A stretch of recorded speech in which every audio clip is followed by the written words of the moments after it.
حسین یا حسین یا حسین یا حسین یا حسین۔ اعوذ باللہ من الشیطان الرجیم، بسم اللہ الرحمن الرحیم۔ لا حول ولا قوة الا باللہ العلی العظیم۔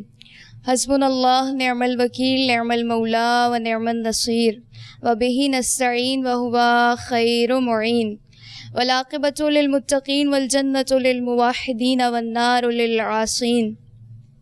الصلاۃ والسلام علی اکرم الانبیاء والمرسلین الذی ارسلہ بالہدی ودین الحق لیظہرہ علی الدین کلہ، سیدنا و نبینا و شفیع ذنوبنا و طبیب نفوسنا و مولانا و مولا الثقلین جد الحسن والحسین ابی القاسم محمد، اللہم صلی علی وعلی آلہ الطیبین الطاہرین المعصومین المظلومین ولعنۃ الدائمۃ علی اعدائہم ومنکر فضائلہم وغاصب حقوقہم من الازل الی قیام یوم الدین۔ اما بعد، فقد قال اللہ تبارک و تعالی فی کتابہ المجید، بسم اللہ الرحمن الرحیم۔ قل لا اسألکم علیہ اجرا الا المودۃ فی القربى، صلوات اللہم صلی علی۔ تمام تر حمد و ثنا اس پروردگار عالم کے لیے کہ جو بے حد رحمان اور رحیم ہے، جس کی رحمتوں کا دسترخوان کائنات کے ہر حصے میں موجود ہے، اور پروردگار عالم اس کا جتنا شکر ادا کیا جائے کم ہے۔ وہ پروردگار عالم ہم سب کو مسلسل توفیق عطا کرتا ہے کہ فرش ادائے ابا عبداللہ پر آ سکیں، اور خود یہ مقام شکر ہے، مقام افتخار ہے کہ خود روایت میں جملہ ملتا ہے کہ جب ایک مرتبہ چوتھے امام سید الساجدین امام زین العابدین علیہ الصلاۃ والسلام، اللہم صلی علی محمد، جب عبد الملک بن مروان چوتھے امام کو دیکھتا ہے اس عالم میں کہ آپ کا چہرہ عبادت کی وجہ سے نحیف، کمزور اور لاغر ہو چکا ہے، اپنی تخت خلافت سے نیچے آتا ہے اور امام کی خدمت میں آ کر ایک جملہ کہتا ہے، اور کہتا ہے کہ اے مولا، آپ کو اتنی عبادتوں کی کیا ضرورت ہے، اس لیے کہ جنت آپ کی میراث ہے۔ جیسے ہی امام یہ جملہ سنتے ہیں، ارشاد فرماتے ہیں کہ اے شخص، یاد رکھو جنت تو ہماری میراث ہے۔ اس کے بعد امام نے جملہ ارشاد فرمایا، وہی جواب دیا جو رسول اللہ نے اس سوال کے جواب میں ارشاد فرمایا تھا، کیونکہ یہ ایک ہی نور کے کئی جز ہیں، اور کسی نے بہت خوب کہا کہ کعبہ نظر آتا ہے، قبلہ نظر آتا ہے، اے کرب و بلا تجھ میں کیا کیا نظر آتا ہے، مر جائے محبت میں جو آل محمد کی، وہ آدمی مر کے بھی زندہ نظر آتا ہے، اول ہو کہ اوسط ہو، آخر ہو کہ وہ کل ہو، ہر چہرہ محمد کا چہرہ نظر آتا ہے۔ جو جواب رسول اللہ کا جواب تھا، وہی جواب چوتھے امام کا جواب تھا۔ امام کہتے ہیں جب رسول اللہ سے کسی نے سوال کیا، یا رسول اللہ، آپ یاسین ہیں، مدمل ہیں، مدثر ہیں، آپ کو عبادتوں کی کیا ضرورت، اللہ نے آپ کے لیے کائنات کو خلق کیا، بس اتنا سننا تھا۔ رسول اللہ کہتے ہیں جب اللہ نے مجھے اتنا بلند ترین مقام عطا کیا ہے تو افلا اکون عبدا شکورا، تو کیا میں اس خدا کا شکر گزار بندہ نہ بن جاؤں؟ لہذا ہم سب کے لیے بہت زیادہ فکر کی منزل ہے، جب خدا مجھے اور آپ کو مقام عطا کرتا ہے، اس مقام کے بعد انسان مسئول بن جاتا ہے، اس کے کاندھوں پر عجب ذمہ داری آ جاتی ہے۔ لہذا خدا کا شکر ہے کہ اس نے ہمیں ایسے در سے جوڑا ہوا ہے جو معمولی در نہیں ہے۔ اور بس جس آیت کی تلاوت آپ کی خدمت میں پیش کی، پروردگار عالم ارشاد فرماتا ہے، قل لا اسألکم علیہ اجرا الا المودۃ فی القربى، رسالت مآب کے لیے اجر رسالت یہ ہے کہ ان کے اقربا سے محبت کی جائے، اور خود یہ منزل معمولی منزل نہیں ہے کہ رسالت مآب کا مقام معمولی نہیں ہے، اور خود ہم دیکھتے ہیں کہ وہ اہل بیت اطہار کے جو باب اللہ ہیں، اللہ تک پہنچنے کا دروازہ ہیں۔ جب روایت میں ملتا ہے کہ جب بنی اسرائیل میں ایک ایسا خاندان ہے کہ جو 40 دن تک مسلسل عبادتوں کو انجام دے تو یقیناً خدا ان کی حاجتوں کو قبول کیا کرتا ہے۔ اتنے میں ایک شخص آتا ہے جناب عیسیٰ کی خدمت میں اور آ کر کہتا ہے یا نبی اللہ، میں مسلسل 40 دن سے خدا کی عبادتیں کر رہا ہوں لیکن خدا مجھے میری بات کا جواب نہیں دیتا اور میری حاجت کو پورا نہیں کرتا۔ آپ خدا سے مناجات کیجئے، مجھے نہیں معلوم کیا وجہ ہے، اس لیے کہ ہمارا خاندان وہ ہے کہ جس میں جو دعا مانگی جائے وہ دعا یقیناً حتماً خدا کی بارگاہ میں قابل قبول ہے۔ اب بہت توجہ کیجئے گا، جناب عیسیٰ نے مناجات کی، مصلی عبادت کو بچھا دیا۔ روایت کہتی ہے خدا کا جواب آیا، اے عیسیٰ اس مرد مجاہد سے کہہ دو، اس عبادت کرنے والے سے کہہ دو کہ یہ مجھ سے مانگ تو رہا ہے مگر صحیح راستے سے میری جانب نہیں آتا۔ یعنی کیا مطلب؟ کہا اے عیسیٰ یہ مجھ سے طلب تو کرتا ہے، میری عبادت تو کرتا ہے، مجھ سے مانگتا تو ہے، مجھ سے مناجات تو کرتا ہے، لیکن اے عیسیٰ آپ کی نبوت پر شک کرتا ہے۔ لہٰذا کمال ہے کہ وہ انسان کہ جو جناب عیسیٰ کی نبوت پر شک کرے خدا اس کی مناجات کو قبول نہیں کرتا۔ جو فخر عیسیٰ علی ابن ابی طالب ہو اس کی امامت پر، اس کی ولایت پر اگر کوئی انسان شک کرے تو اس کی کوئی عبادت خدا کی بارگاہ میں قابل قبول نہیں ہے۔ لہٰذا فخر و افتخار کی منزل ہے کہ پروردگار عالم نے ہم سب کو اس باب اللہ جو اللہ کا دروازہ ہے، باب ایمان ہے، خدا تک پہنچنے کا دروازہ ہے، اس سے مجھے اور آپ کو منسلک کیا ہے۔ اور دیکھیے کائنات میں دو ہی نظام ہے، یا انسان امام نور کی پیروی کرتا ہے یا انسان امام نار کی پیروی کرتا ہے۔ دو ہی نظام ہے، یا کوئی شخص ایسا ہے جو امام نور کے پیچھے پیچھے چلتا ہے، اس کے ذریعے سے اپنی عبادتوں کو انجام دیتا ہے، یا کوئی انسان وہ انسان ہے جو امام نار کی پیروی کرتا ہے۔ اور بس یہیں سے بات کو آگے بڑھاتے ہوئے کہ امام نور اور امام نار میں ایک فرق ہے، بہت سارے فرق ہیں لیکن ایک فرق جو بہت واضح ہے، روشن ہے، وہ یہ کہ امام نار کی ولادت کے مقام کا پتہ نہیں ہے، لیکن امام نور وہ ہوتا ہے جس کی ولادت کہیں اور نہیں، بیت اللہ، اللہ کے گھر میں ہوا کرتی ہے، خانہ خدا میں ہوا کرتی ہے۔ اور معمولی بات نہیں ہے، روایت کے جملے ہیں کہ جب وہ موقع آ گیا کہ جب جناب فاطمہ بنت اسد جانا چاہتی ہیں بیت اللہ میں، اور اس موقع پر وہ عالم ہے، یہاں پر جناب فاطمہ بنت اسد کی ایک مناجات ہے، اور جب واپس آئی ہیں مولود کعبہ کو ہاتھوں میں لے کر تو اس موقع پر آپ نے ایک خطاب کیا ہے جو معمولی خطاب نہیں ہے۔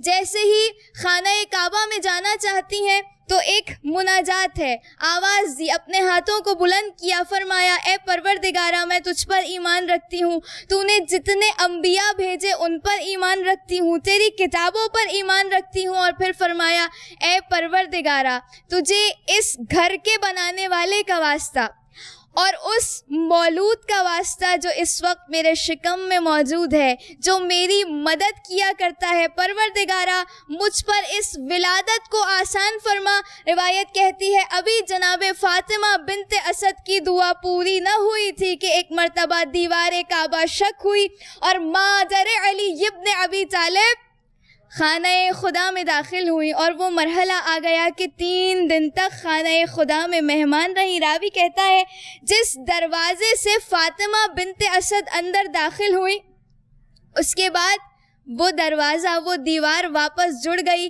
میں نے بہت چاہا کہ دروازے سے اندر داخل ہو جاؤں، لیکن نہ دروازہ کھل رہا تھا نہ اس دیوار میں شک دکھائی دے رہا تھا، بس سارے مکے میں یہی صدا گونجتی تھی کہ فاطمہ بنت اسد خانہ خدا کی جانب گئی ہیں۔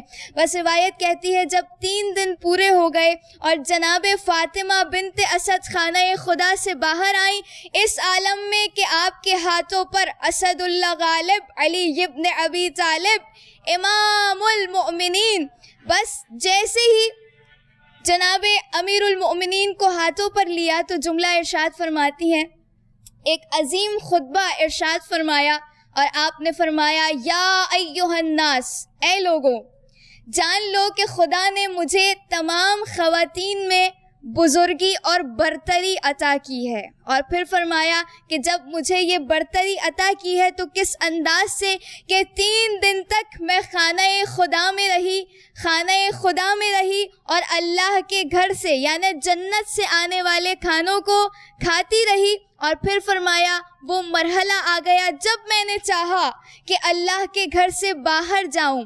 فلما اردت ان اخرج حتف بحاتف، جیسے ہی میں نے چاہا کہ خانہ خدا سے باہر آؤں، اچانک حاتف غیبی کی صدا بلند ہوئی. اور وہ صدا کیا تھی؟ صدا یہ تھی کہ اے فاطمہ بنت اسد، اپنے اس بزرگ و برتر بیٹے کا نام علی رکھنا، کیونکہ میں خدائے علی و اعلیٰ ہوں. میں نے اسے اپنی قدرت، عزت، جلال سے خلق کیا ہے. میں نے اسے اپنے امور کو اس کے سپرد کیا ہے، اپنے علوم کو اسے عطا کیا ہے. اور پھر فرمایا یہی وہ پہلا شخص ہوگا کہ جو خانہ خدا سے بتوں کو گرائے گا. اور پھر کمال کے جملے ہیں، روایت کے الفاظ ہیں، جناب فاطمہ بنت اسد تمام لوگوں کو مخاطب کر کے کہتی ہیں، پھر ندائے غیبی آئی، فَطُوبَى لِمَنْ أَحَبَّهُ وَأَطَاعَهُ وَأَبْغَضَهُ. پروردگار عالم ارشاد فرماتا ہے کہ توبہ، بشارت ہے اس کے لیے کہ جو علی کی محبت اپنے دل میں رکھتا ہے اور علی ابن ابی طالب کی اطاعت کرتا ہے، اور بدبختی اس کے لیے ہے جو بغض علی ابن ابی طالب کو اپنے دل میں رکھتا ہے. یہاں ایک جملہ آپ کی خدمت میں بھرپور سماعتوں کے لیے کہ اب سمجھ میں آیا فاطمہ بنت اسد 3 دن تک خانہ خدا میں کیوں مہمان رہی. یعنی خدا 3 دن تک اپنے گھر میں بیت اللہ میں مادر علی کو علی کے فضائل سناتا رہا، سکھاتا رہا. صلوات بر محمد و آل محمد.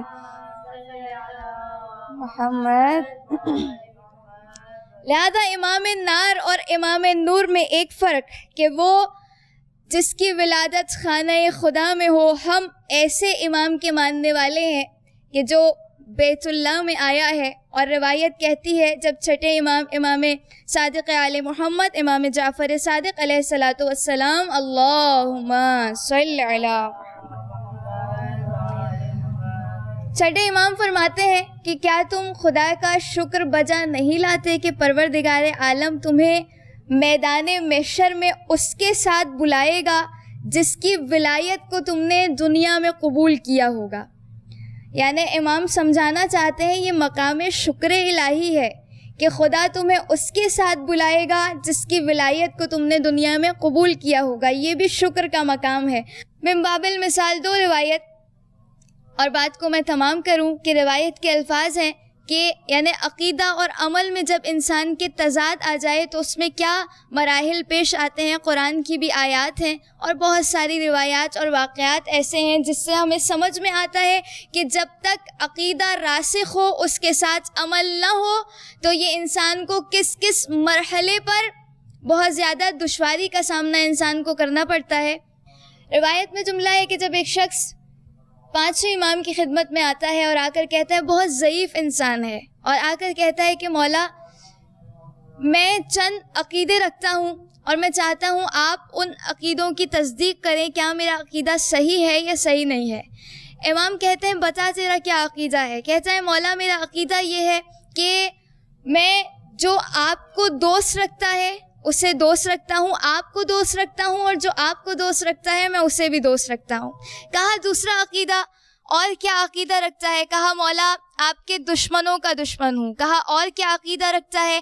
کہا مولا میرا عقیدہ یہ ہے کہ حجت اللہ کے انتظار میں ہوں، انتظار فرج میں ہوں. یعنی آپ تصور کیجئے کہ 5ویں امام کا زمانہ ہے، اس زمانے سے حکومت الہیہ کا کوئی منتظر ہے. میں اور آپ اس زمانے میں ہیں جو غیبت امام کا زمانہ ہے. ہمیں فخر ہونا چاہیے کہ منتظرین امام زمانہ ہم موجود ہیں جن کا انتظار نہ صرف یہ کہ آج سے بلکہ صدیوں سے ہے. کہتا ہے مولا حکومت الہیہ کا منتظر ہوں. کہا اور کیا عقیدہ رکھتا ہے؟ کہا مولا میرا عقیدہ یہ ہے کہ آپ کے حلال کو حلال سمجھتا ہوں، آپ کے حرام کو حرام سمجھتا ہوں. بس کہتے ہیں جیسے ہی امام نے سنا، ارشاد فرمایا کہ اے شخص تو وہ ہے جو عقیدہ رکھتا ہے، اسی پر عمل کرتا ہے. اور پھر امام نے فرمایا یہی سوال لے کر ایک شخص میرے بابا کی خدمت میں آیا تھا، اور جانتے ہو میرے بابا نے اس مرحلے پر اس شخص کو کیا جواب دیا؟ کہا مولا کیا جواب دیا؟ امام کہتے ہیں میرے بابا کے پاس بھی یہی سارے عقیدے لے کر ایک شخص آیا. میرے بابا نے کہا اگر تم اپنے عقیدے میں سچے ہو تو یاد رکھو اس میدان محشر میں ہم تمہیں بہشت بری کی ضمانت دیتے ہیں. یعنی تم جنت میں جاؤ گے تنہا نہیں، بلکہ اپنے زمانے کے امام کے ساتھ، حجت اللہ کے ساتھ، جو تمہیں بہشت بری کی جانب لے جائے گا. بس روایت کہتی ہے اتنا سننا تھا کہ اس ضعیف نے امام کی پیشانی کا بوسہ لیا، آپ کے ہاتھوں کو چوما اور روتا ہوا آپ کی بزم سے چلا گیا. اور پھر امام نے اپنے اصحاب کو مخاطب کر کے کہا کہ یاد رکھو اگر زمین پر کسی بہشتی انسان کو دیکھنا ہے تو وہ کوئی اور نہیں، یہ ضعیف ہے جو بہشت کی بشارت لے کر جا رہا ہے. کیوں؟ اس لیے کہ یہ اپنے عقیدے اور عمل میں پختہ ہے. جو عقیدہ رکھتا ہے اس پر یقیناً کلی طور پر گامزن ہے. اور پھر روایت کے جملے امام ارشاد فرماتے ہیں جاننا چاہتے ہو کہ پروردگار عالم رسول اللہ کے ساتھ ہم ائمہ کو پکارے گا، اور تم سارے شیعان علی ابن ابی طالب کو ہم اہل بیت اطہار کے ساتھ پکارا جائے گا. لہذا یہ معمولی منزل نہیں ہے، معمولی مقام نہیں ہے. بس امام نور اور امام نار کی ولایتوں میں یہ فرق ہے کہ امام نور ہمیشہ انسان کو بہشت بری کی جانب لے جاتا ہے. اور کیا کہنے اس ابو الائمہ کے کہ جس کی ولایت کو ہم نے قبول کیا ہے. اسی امیر المؤمنین کا بیٹا ابو الفضل العباس جو معمولی ہستی نہیں ہے، خود امیر المؤمنین کا اپنا مقام ہے، اپنی منزلت ہے، مرتبہ ہے، بیت اللہ میں آمد ہے. آپ امام المتقین ہیں، آپ امیر المؤمنین ہیں، آپ یعصوب الدین ہیں، آپ قائد الغر المحجلین ہیں.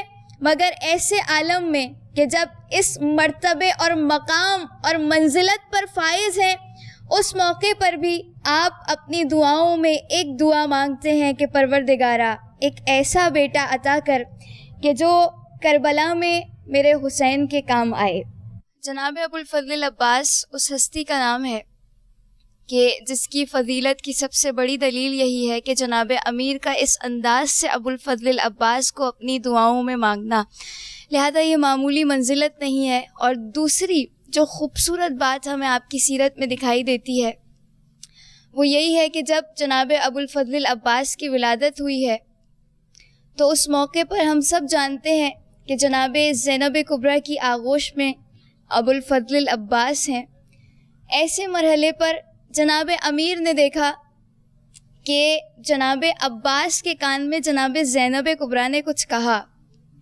جیسے ہی کہا تو جناب امیر المومنین سوال کرتے ہیں کہ اے بیٹی زینب کبریٰ آپ نے اپنے بھائی کے کان میں کیا کہا؟ کہا بابا امیر المومنین، ماں فاطمہ زہرا کا آخری وقت تھا، میری ماں نے مجھے پاس بلایا تھا اور جملہ کہا تھا کہ اے زینب کبریٰ ایک وقت ایسا آئے گا کہ جب ابو الحسن کی آنگن میں ایک پھول کھلے گا کہ جس کا نام عباس ہوگا. جب اس عباس کی ولادت ہو جائے تو میری جانب سے اسے میرا سلام کہنا. یہ معمولی بات نہیں ہے. یعنی سارا زمانہ وہ ہے کہ جو رسالت مآب کو سلام کرتا ہے. رسالت مآب جسے سلام کریں وہ کوئی اور نہیں، فاطمہ زہرا سلام اللہ علیہا کی ذات ہے. اور جسے فاطمہ زہرا کا سلام آئے وہ کوئی اور نہیں، ابو الفضل العباس علمدار کربلا بنتا ہے. اور ہم سب کو پروردگار عالم بار بار کربلائے معلیٰ کی زیارت نصیب فرمائے. ہم جب کربلا میں جاتے ہیں تو کئی دروازے ایسے ہیں کہ جو انٹرنس کے دروازے ہیں غازی ابو الفضل العباس کے حرم کے، اور ہر دروازے پر ایک الگ سلام کا جملہ تحریر ہے. کہیں جملہ ہے السلام علیک ایھا العبد الصالح، اے اللہ کے صالح بندے آپ پر سلام ہو. کہیں جملہ تحریر ہے السلام علیک یا ساقی عطاشی کربلا، اے کربلا کے پیاسوں کو پانی پلانے والے آپ پر سلام ہو. کہیں جملہ تحریر ہے السلام علیک یا بی الوفا، اے وفا کے بیچ دینے والے ابو الفضل العباس آپ پر سلام ہو. کہیں جملہ تحریر ہے السلام علیک یا قمر بنی ہاشم، اے بنی ہاشم کے چاند آپ پر سلام ہو. کہیں جملہ تحریر ہے السلام علیک یا حامل اللواء، اے پرچم کے اٹھانے والے آپ پر سلام ہو. اور یہ جو سلام کا جملہ ہے السلام علیک یا حامل اللواء، یہ معمولی بات نہیں ہے، یہ مقام ہے، ایک منصب ہے کہ جو ایسا منصب ہے کہ جس کے بارے میں علماء نے اپنی کتابوں میں لکھا کہ جب بھی کسی لشکر کا علمدار منتخب کیا جاتا تھا تو سب سے زیادہ اہمیت علمدار کی ہوتی تھی. علمدار سب سے زیادہ متحرک ہونا چاہیے، ذہین ہونا چاہیے، با بصیرت ہونا چاہیے. جناب ابو الفضل عباس کا حامل اللواء ہونا یہ ان ساری باتوں کی دلیل ہے کہ ابو الفضل عباس حسینی لشکر کے سالار ہیں، کہ خود اس پرچم کا حق، اس علمداری کا حق جو آپ نے ادا کیا ہے، اس کی معراج دنیا میں نہیں ملتی. اور یہی وجہ ہے سوگنامہ آل محمد میں آغا اشتہاردی نے لکھا کہ جب یہ لوٹے ہوئے تبرکات واپس آ رہے تھے تو اس مرحلے پر جب ایسا وقت آیا جب سارے سر آتے گئے، وہیں ایک موقع، ایک مرحلہ ایسا آیا تھا کہ جناب ابو الفضل عباس کا پرچم بھی آیا تھا. تو اس موقع پر یزید نے سوال کیا تھا یہ پرچم کس کے ہاتھ میں تھا کربلا کے میدان میں، اس پرچم کا اٹھانے والا کون تھا؟ تو روایت کے الفاظ ہیں، کسی نے کہا اس پرچم کا اٹھانے والا کوئی اور نہیں، علی ابن ابی طالب کا فرزند ابو الفضل عباس تھا. اس موقع پر روایت کے الفاظ ہیں یزید اپنے مقام سے 3 مرتبہ کھڑا ہوا اور 3 مرتبہ بیٹھا، اور اس نے جملہ کہا اے عباس آپ کی وفاؤں کو سلام ہو. یعنی ایک مرتبہ فضیلت یہ ہے کہ ایک چاہنے والا فضیلت کو بیان کرے، یہ اور ہے، لیکن ایک مرتبہ ایسا ہے کہ کوئی دشمن آپ کے فضائل کو پڑھے، کہتا ہے یزید ملعون کہ اے عباس آپ کی عظمتوں پر سلام ہو، آپ کی وفا کو سلام ہو کہ آپ نے اس پرچمداری کا، علم برداری کا حق ادا کر دیا. اس لیے کہ جو پرچم آیا تھا، تاریخ لکھتی ہے کہ اس پرچم میں جگہ جگہ سوراخ موجود تھے، یعنی تیر کے نشانات موجود تھے. جو عباس پر تیر لگتے رہے اس پرچم پر ان سوراخوں کے نشانات موجود تھے، لیکن اس کا دستہ صحیح و سالم تھا. بہت توجہ کیجیے گا، یعنی اس دستے کا صحیح و سالم ہونا اس بات کی دلیل ہے کہ جب تک عباس گھوڑے سے زمین پر نہ آئے آپ نے پرچم کو سنبھالے رکھا اور پرچم کو گرنے نہ دیا. لہٰذا یہ معمولی بات نہیں ہے کہ آپ کی زیارت کا ایک جملہ السلام علیک یا حامل اللواء، اے پرچم کے اٹھانے والے آپ پر سلام ہو. ایک جملہ السلام علیک یا ساقی عطاشی کربلا، اے کربلا کے پیاسوں کو سیراب کرنے والے عباس آپ پر سلام ہو. ساقی عطاشی کربلا، قرآن کی ایک آیت ہے کہ ہم نے ہر شے کو پانی سے خلق کیا ہے، یعنی پانی انسان کی حیات کا نام ہے. جب تک پانی نہ ہو انسان زندہ نہیں رہ سکتا. جس طرح پانی کا اپنا مقام ہے، مرتبہ ہے، اہمیت ہے، اسی طرح جو پانی پہنچانے والا ہے اس کا مقام معمولی نہیں ہے. اور کربلا میں پیاسوں کو سیراب کرنے والا کوئی اور نہیں، ابو الفضل العباس علمدار کربلا ہیں. لہذا آپ کی زیارت کا ایک جملہ السلام علیکہ یا ساقی عطاشی کربلا. بس پروردگار عالم انشاءاللہ کہ ہم سب کو سیرت جناب ابو الفضل العباس پڑھنے کی، سمجھنے کی، سیکھنے کی توفیق عطا فرمائے اور ان سب پر ہم سب کو عمل کرنے کی توفیق عطا فرمائے. دست حیدر ہے علی کا آئینہ عباس ہے، دست حیدر ہے علی کا آئینہ عباس ہے، گر علی قرآن ہے تو ترجمہ عباس ہے۔ باپ اور بیٹے کی یہ وحدانیت تو دیکھیے، باپ اور بیٹے کی یہ وحدانیت تو دیکھیے، کل ایمان ہے علی، کل وفا عباس ہے۔ اور مختصر شاید یہی معراج ہو عباس کی، مختصر شاید یہی معراج ہو عباس کی، شاہ کے جھولے میں اکثر جھولتا عباس ہے، شاہ کے جھولے میں اکثر جھولتا عباس ہے۔ یہ ابو الفضل العباس اس ہستی کا نام ہے کہ جب آپ کی ولادت ہوئی تھی، اور سب سے پہلے یہ سمجھنا بھی بہت ضروری ہے کہ ہر کوئی ابو الفضل العباس نہیں ہو سکتا، اس کے لیے ماں کو ام البنین ہونا ضروری ہے۔ لہٰذا جناب ام البنین اس ہستی کا نام ہے۔ جب بھی ذکر ہوتا ہے ابو الفضل العباس کا تو ضروری ہے کہ جناب ام البنین کا ذکر ہو، اس لیے کہ آپ کی شان سب سے جدا ہے کہ آپ نے ایسے وفادار بیٹے کو پروان چڑھایا ہے جس کی نظیر اور جس کی مثال ساری کائنات میں نہیں ملتی۔ اور جب وہ مرحلہ آتا ہے کہ جب جناب امیر المؤمنین نے جناب عقیل سے جملہ کہا تھا کہ میرے لیے ایک ایسی خاتون کا انتخاب کیا جائے کہ جو بہت بہادر قبیلہ ہو، اور جو خاتون بہت بہادر ہو، بے نظیر ہو، جس کی کوئی نظیر نہ ہو، تو اس مرحلے پر اب یہاں بھی کئی نکات ہیں جو علماء نے پیش کیے۔ جناب امیر المؤمنین ہیں، ساری چیزوں کا علم رکھتے ہیں، لیکن آپ نے پھر بھی جناب عقیل کا انتخاب کیا۔ علماء کہتے ہیں کہ اس میں کئی راز پوشیدہ ہیں، اس لیے کہ جناب امیر المؤمنین علم انساب کے ماہر تھے، لہٰذا آپ کا انتخاب کیا۔ ہر کسی کے قوم و قبیلے کا حسب و نسب جانتے تھے، اور جو ہم سب کے لیے پیغام ہے وہ یہی ہے جناب امیر کی جانب سے کہ شاید امیر المؤمنین سمجھانا چاہتے ہیں کہ جو جس چیز کا ماہر ہو ضروری ہے کہ انسان اسی کی جانب رجوع کرے۔ لہذا آپ نے کہا اے عقیل، ایک ایسے قبیلے کا انتخاب کیا جائے کہ جو بہترین خاتون ہو، جو بہادر خاتون ہو، جس کی نظیر کہیں نہ ملے۔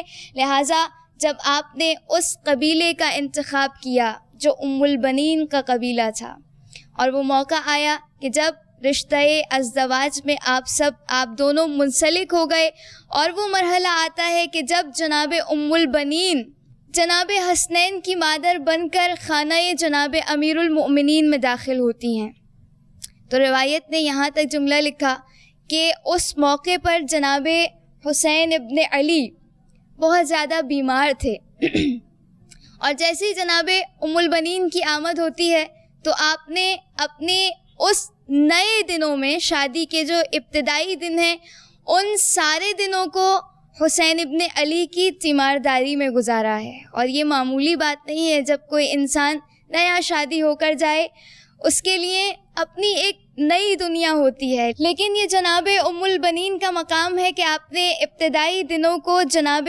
حسین کی تیمارداری میں گزارا، اور جب کبھی یعنی آپ کی وفاؤں کو، آپ کی عظمتوں کو سلام ہو، کہ روایت کے الفاظ ہیں کہ جب کبھی بھی جناب امیر المؤمنین، نام فاطمہ کلابیہ تھا، جب بھی جناب امیر المؤمنین فاطمہ کہہ کر مخاطب کرتے تھے تو جناب ام البنین کہتی تھی یا جناب امیر، آپ مجھے فاطمہ نہ کہیے کہ کہیں ایسا نہ ہو حسنین کو ان کی مادر گرامی جناب فاطمہ زہرا سلام اللہ علیہا کی یاد آ جائے۔ لہٰذا جو اس وفا کی منزلوں پر فائز ہو تو اس کا بیٹا کیوں نہ کربلا میں وفاؤں کی معراج پر ہو، اور آپ کے مقام کو، آپ کی منزلت کو سمجھنے کے لیے آپ کی زیارت کا وہ جملہ کہ جب بھی حرم جاتے ہیں تو حرم جانے کے بعد جو آپ کا جو زیارت نامہ ہے، اس زیارت میں جو پہلا جملہ ہے سلام اللہ، آپ کی زیارت کا ایک جملہ جو بہت ہی خوبصورت ہے کہ اشہد انک بالتسلیم والتصدیق والوفا والنصیحہ، کہ اے عباس میں گواہی دیتی ہوں کہ آپ کربلا کے میدان میں منزل تسلیم پر فائز تھے، تصدیق پر فائز تھے، وفا اور نصیحہ۔ بہت خوبصورت الفاظ ہیں آپ کی شخصیت کو سمجھنے کے لیے کہ تسلیم کی معراج پر آپ فائز تھے، کہ روایت میں خود جناب امیر المؤمنین نے جو اسلام کے بارے میں تعریف کو پیش کیا ہے، اور جملہ ارشاد فرمایا ہے نہج البلاغہ میں، جو اسلام کی تعریف میں بیان کرنے والا ہوں مجھ سے پہلے کسی اور نے بیان نہیں کی۔ آپ نے فرمایا الاسلام هو التسلیم، والتسلیم هو التصدیق، والتصدیق هو الیقین، والیقین هو الاقرار، والاقرار هو العمل۔ امام کہتے ہیں اسلام تسلیم کا نام ہے۔ تسلیم فقط تسلیم نہیں، صرف تسلیم پر بات ختم نہیں ہوتی۔ فرمایا اسلام تسلیم کا نام ہے، تسلیم بھی ایسے ہی نہیں یقین کے ساتھ، یقین بھی ایسے ہی نہیں تصدیق کے ساتھ، تصدیق بھی ایسے ہی نہیں اقرار کے ساتھ، اقرار بھی ایسے ہی نہیں عمل کے ساتھ۔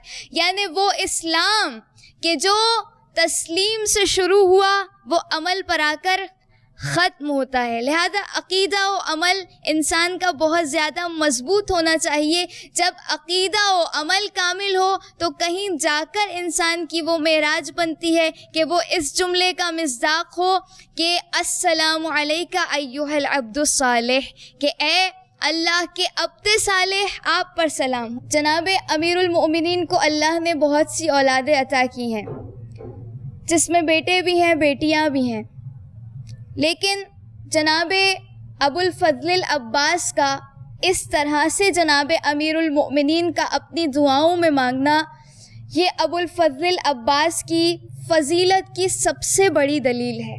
اور جو دوسرا جملہ کہہ کر بس میں منزل مصائب پر آ جاؤں کہ باب الحوائج ابو الفضل العباس کا مقام معمولی نہیں ہے۔ ایک مرتبہ یہ ہے کہ ہم علماء سے لے کر آپ کی فضیلتوں کو بیان کریں، جس میں غلو بھی ہو سکتا ہے، جس میں بات ضعیف بھی ہو سکتی ہے، لیکن ایک مرتبہ یہ ہے کہ ہم زیارتوں سے وہ زیارتیں جو خود حجت اللہ نے امام کی، خود امام وقت کی زبانی جناب ابو الفضل العباس کی فضیلتوں میں آئی ہیں۔ جو پہلا جملہ زیارت وارثہ کا ہم کہتے ہیں السلام علیکہ ایھا العبد الصالح، اے عبد صالح آپ پر سلام ہو۔ جناب ابو الفضل العباس کو چھٹے امام خطاب کر کے کہتے ہیں کہ اے عبد صالح آپ پر سلام ہو۔ یہ جو عبد صالح چھٹے امام نے، دیکھیے دنیا میں امام سے بڑھ کر کوئی عبد صالح نہیں ہو سکتا، اللہ کا صالح بندہ نہیں ہو سکتا، لیکن جب امام کسی کے لیے کہیں کہ اے عباس السلام علیکہ ایھا العبد الصالح، تو یقیناً وہ خدا کا عبد صالح بندہ ہے۔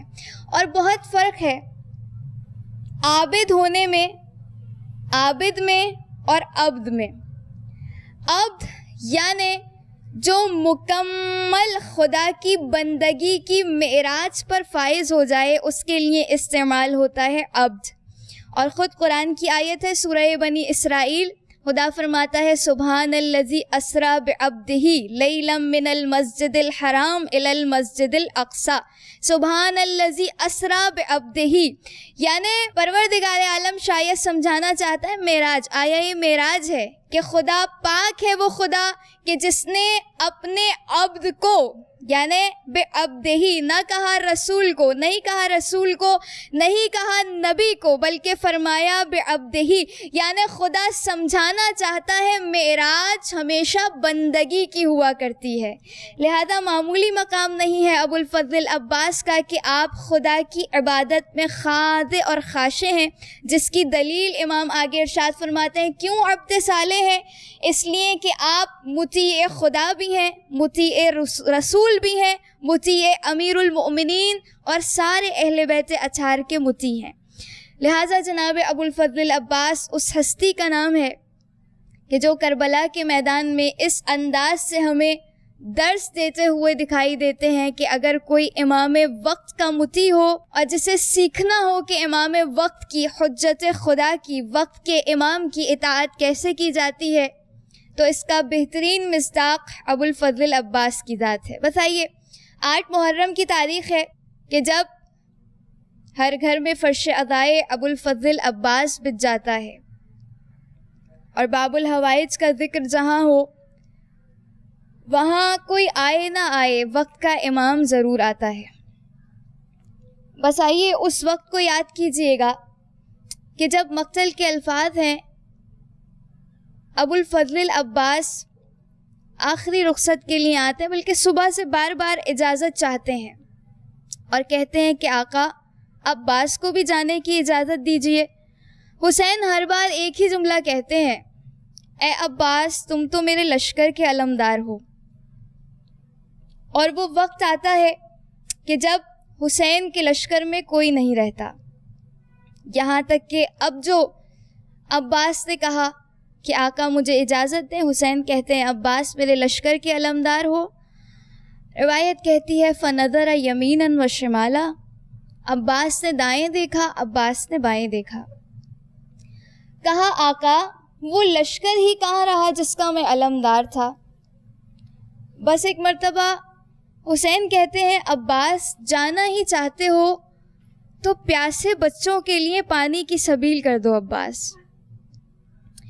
بس عزاداروں، اس صدا کا سننا تھا کہ عباس نے مشکیزے کو لیا، پرچم کو سنبھالا، سکینہ کی پیشانی کا بوسہ لیا، شاید کہتے ہوں اے سکینہ اب چچا لوٹ کر نہ آئے گا۔ بس عزاداروں ایک مرتبہ گھوڑے پر سوار ہوئے، ادھر عباس چلے ہیں، ادھر خیمہ گاہ کا یہ منظر ہے۔ سکینہ نے چھوٹے چھوٹے بچوں کے ہاتھوں میں ننھے ننھے کوزوں کو دے دیا، کہا بچوں میرا چچا جب کوئی وعدہ کر لے تو وہ وعدہ ضرور پورا کرتا ہے۔ اے بچوں اب کوئی ہائے پیاس نہ کہنا، اس لیے کہ میرا چچا پانی لینے کے لیے گیا ہے۔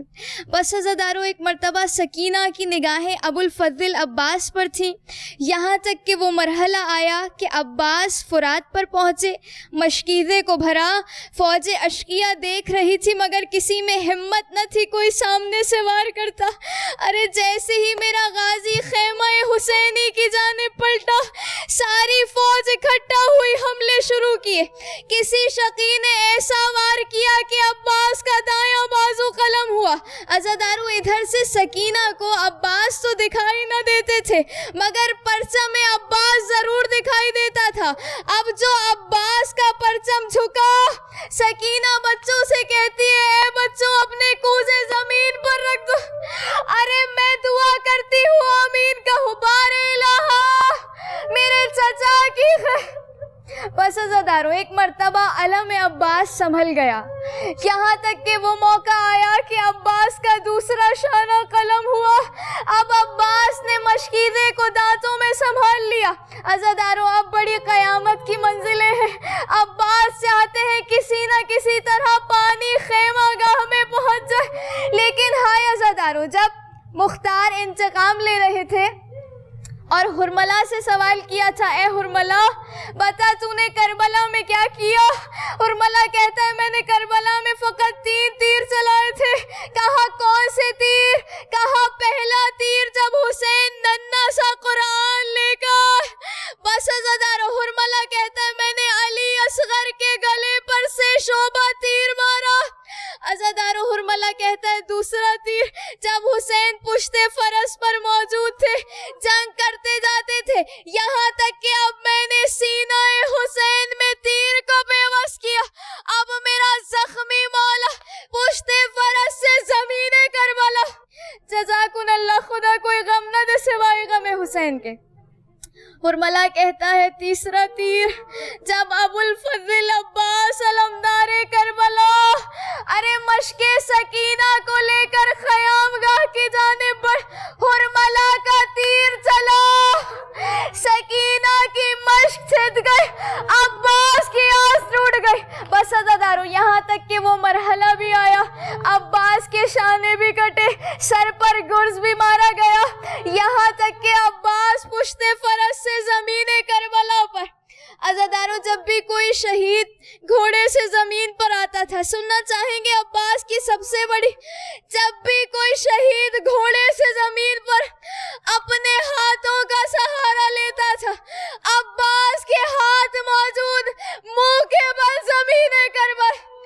آواز دیا کا غلام کا آخری سلام قبول۔ بس ادھر حسین نے سنا، اپنی کمر کو تھاما، کہا عباس تیرے جانے سے حسین کی کمر ٹوٹ گئی ابا۔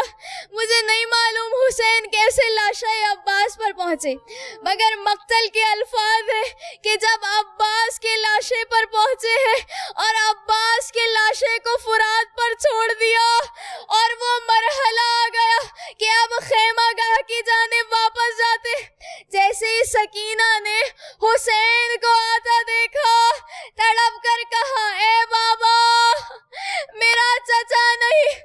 ایک مرتبہ حسین کہتے اے سکینہ علم تو آیا مگر علمدار نہ آئے۔ اے سکینہ اب وہ آنکھیں جو سویا کرتی تھی وہ جاگا کرے گی، وہ آنکھیں جو جاگا کرتی تھی وہ سویا کریں گی۔